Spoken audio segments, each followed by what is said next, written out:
গাজীপুরের শ্রীপুরে আবারও গরু চুরির উপদ্রব বেড়ে গেছে। সম্প্রতি রাজাবাড়ী এলাকা থেকে এক রাতেই 5টি গরু চুরি হয়ে যাওয়ার অভিযোগ উঠেছে। বিস্তারিত দেখুন আরিফ হোসেনের তথ্যচিত্রে। স্থানীয়দের অভিযোগ, প্রায় প্রতিদিনই কোনো না কোনো এলাকা থেকে গরু চুরি হচ্ছে।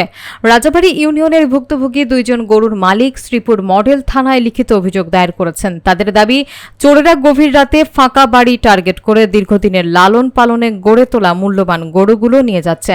স্থানীয় বাসিন্দারা জানান, একাধিকবার গরু চুরির ঘটনা ঘটলেও এখন পর্যন্ত কোনো চোর চক্রকে ধরতে পারেনি পুলিশ। এলাকাবাসী গরু চুরি প্রতিরোধে প্রশাসনের তৎপরতা বাড়ানোর দাবি জানিয়েছেন।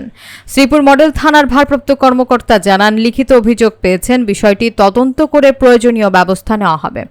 আমার ভাইবো ওকে ডাক দিছে বড় উঠছে উঠা দিয়ে কিসের গাড়ি তখন আমি উঠা বাড়ি আসছি গরু আপনার দুধ দেয় 12 কেজি করে গাবি ওনার নিয়ে গেছে। তারপর নিচে এই যে আমাদের এই যে আরেক চাচা আছে, ওনারও নিয়ে গেছে 3টা গরু।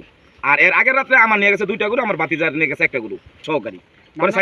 একজনের নাম হচ্ছে সাইদুর, আরেকজনের নাম হচ্ছে নুরনবী। সে গরুটা নিয়ে যায়।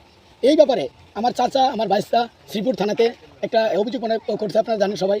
অভিযোগের পরিপ্রেক্ষিতে আমি এই সরকারের প্রতি, এই আইনের প্রতি আমি একটা আবেদন রাখবো যে এটা একটা সঠিক একটা বিচার যেন আমরা সবাই পাই। আমাদের